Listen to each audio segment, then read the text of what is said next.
Lights, camera, action.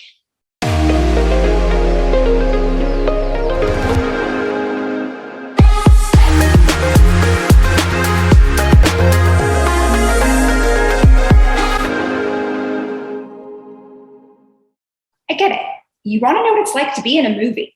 I had the same curiosity when I was living in LA for a couple of months, and I was able to be an extra in an independent film, an extra in a Blockbuster, and I made it to the second round for a game show that I was not selected for. So let's talk about all of it. First, I'm going to share about my experiences. Then I'm going to let you know how you can also be an extra in a film. What would a stint in LA be without a stint in a film? So I can't really say much more, but I'm going to be an extra in a film today. It's a closed set, so I can't really share much else. But yeah, stay tuned. This will be an experience. Okay, first up, my independent film experience. So this took place in an LA mansion. I showed up, there was this huge, pristine, black building with curvy, wavy exterior, and I was led into a waiting room area that was covered with really spiritually inclined artwork. And I later learned that it's actually a place where people live. It's sort of a spiritual place of sorts. And there was a beautiful backyard that was fully set up with all of the equipment, all of the set materials. And I was a garden party guest, actually wearing the same dress as I am right now. There were about 6 adults who were extras in the film, in addition to the main characters. The film's called Lilac Mask, so look out for that at a Sundance Film Festival somewhere, some year. And yeah, I really appreciated just how gracious the main actor and the producer, 2 in 1. It was her dream come to life. So I was really happy to be a part of it. And I know there were also child actors, and you could tell the children that really wanted to be there, that were like, yes, this is like my thing. And others where maybe their parents were a little like, I think you should do this. But yeah, the set was super respectful. And I was at a table for most of the time as a garden party guest with a gentleman suitor across from me. And we couldn't actually talk because the mics would have picked it up. So we had to mime conversations and make things interesting and a little bit flirtatious, but tasteful. So yeah, there were a lot of nonverbals. He had his air guitar at one point, and another time where my bracelet ended up on his wrist. And, we kept things interesting. And then next up was applying for a game show. So I actually ended up applying for this game show in my downtime. Spoiler alert, I'm going to share later about how much downtime you have when you're an extra. But yeah, I filled out a lengthy questionnaire and was invited to do a virtual interview for this show called You Bet Your Life with Jay Leno. I was like, that'd be fun. Let's see what that's like. And what got me? So if you want to be on a game show, there's something called the big hello. So if you think that my hellos are kind of big here, guess what? If you want to be in a game show, they need to be a hell of a lot bigger. Like to the point where I was like, do you want me to scream? Do you want me to yell? I mean, because I could, but then the energy is going to shift from friendly and open to manic. I think I can get excited, but I think I'm a little more zen as a baseline than some of these game show contestants are. Okay. And then what was so funny, one of my friends was like, oh yeah, if you look at past episodes in the 1950s from You Bet Your Life, it's been around for a while. This is the resurgence. People are really mellow. They're normal people, but it's interesting. They say they don't want actors, but it's like, come on, you're recruiting in LA. So be prepared to scream your head off if you would like to be on a game show. And moving right along to my Blockbuster experience. So this is pretty top secret. I'm just going to share the code name, which was Wild Chickens. And that's certainly not the name of the actual film. But yeah, they asked me to come with my hair and makeup done. But guess what? They did my hair and makeup when I got there. That was so nice. They did an amazing job, way better than me, especially because it was a period piece, from another time, 100 years past, where, they put me in one of those high chairs with the mirror with the circular lights that go all around. And I was like, ooh, this feels super legitimate. And I was in that hair and makeup chair they were taking their time with me. They were putting in effort. And I just was so thankful for that experience. It was cool.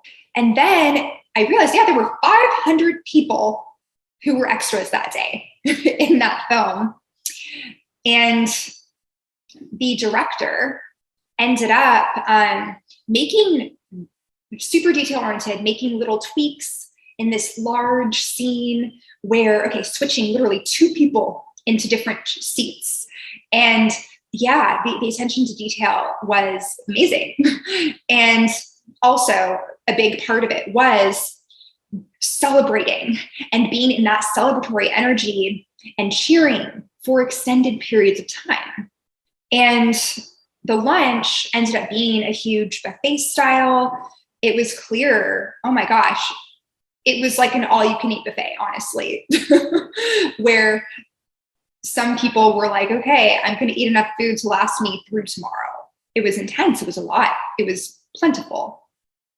And I do think that, the Blockbuster really obviously had it together. It was not the first rodeo.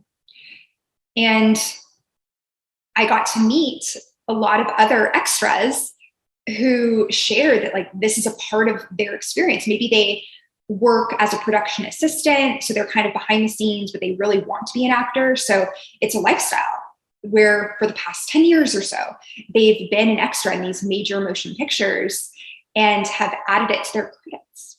Okay, so I shared a little bit about my experiences. Now let me share about your experience.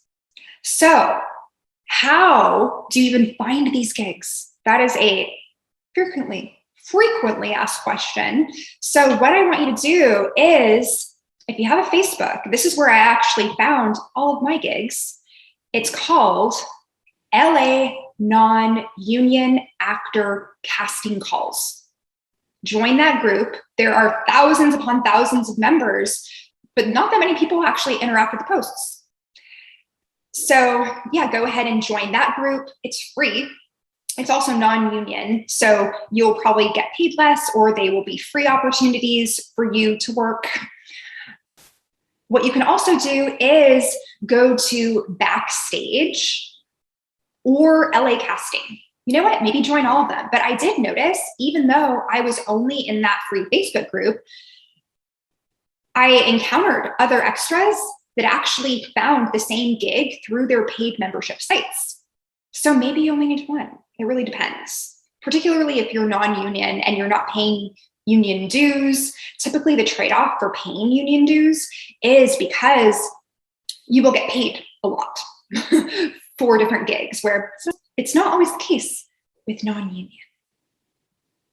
So other things that you need to know once you are on these sites and checking, consistently.